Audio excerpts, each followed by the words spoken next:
साथियों, मुंबई की एक बहुत बड़ी ताकत है महिलाओं की भागीदारी और वुमेन लेड डेवलपमेंट।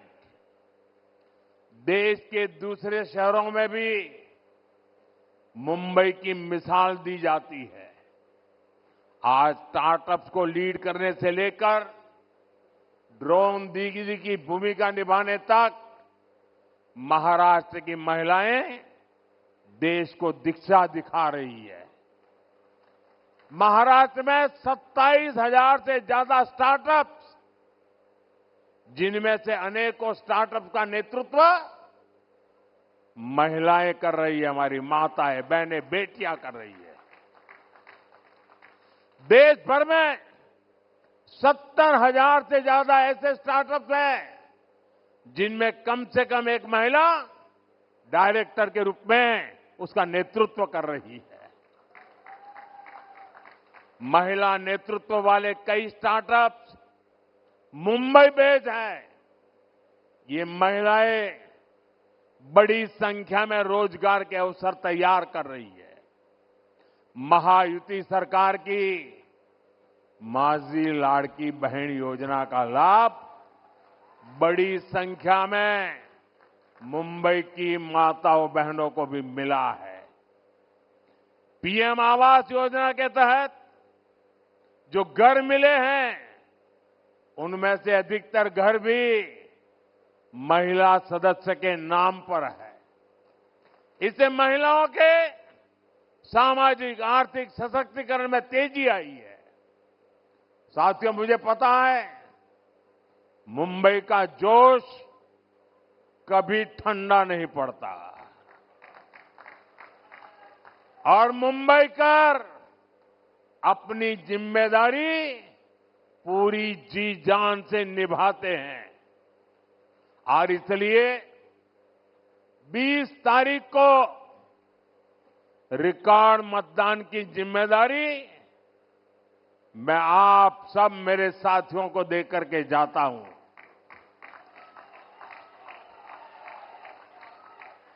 हमेशा ये जोश बनाए रखना है। हमें महायुति के सभी उम्मीदवारों को भारी बहुमत से विजयी बनाना है और आपको मुंबई में महायुति की नई सरकार के शपथ ग्रहण की तैयारी भी करनी है। और एक अर्थ में तो मैं कहूंगा कि मेरी चुनावी सभा कम है।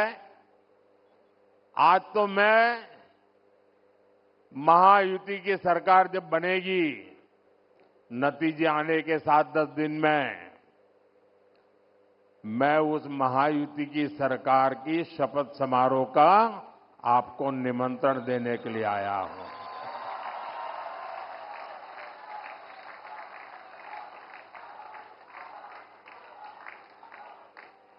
साथियों, मैंने इस बार झारखंड का चुनाव भी देखा है, महाराष्ट्र का चुनाव भी देखा है और मैं कुछ दिन पहले हरियाणा के चुनाव को भी देख रहा था। हरियाणा ने जिस प्रकार से कांग्रेस की सारी योजनाओं को चकनाचूर कर दिया, उनके सारे सपनों को तहस नहस कर दिया। जितने मुद्दे उन्होंने उठाए, हर मुद्दे को हरियाणा के लोगों ने करारा जवाब दिया। और मैं कह सकता हूं, झारखंड और महाराष्ट्र में भी हरियाणा से भी ज्यादा करारा जवाब ये महाआघाड़ी वालों को मिलने वाला है।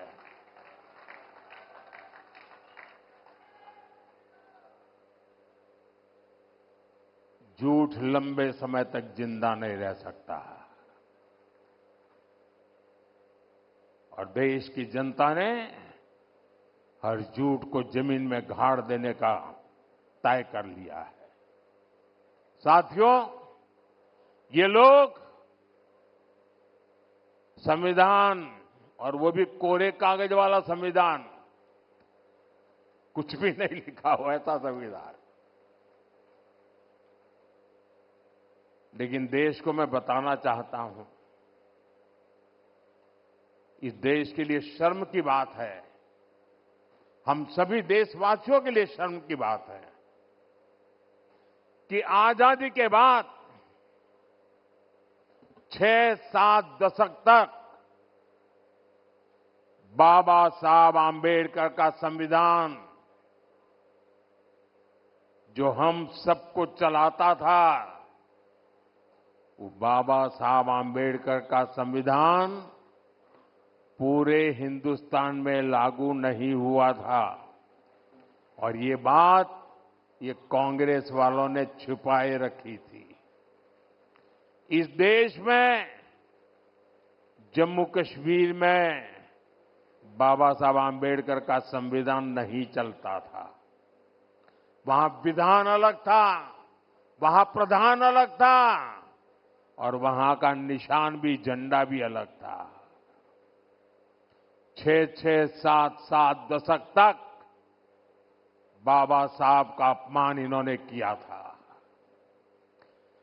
370 की ऐसी दीवार खड़ी कर दी थी कि बाबा साहब आंबेडकर का संविधान जम्मू कश्मीर में घुस ही नहीं सकता था। जब आपने मोदी को सेवा का अवसर दिया, इस 370 को हमने जमीन में गाड़ दिया है।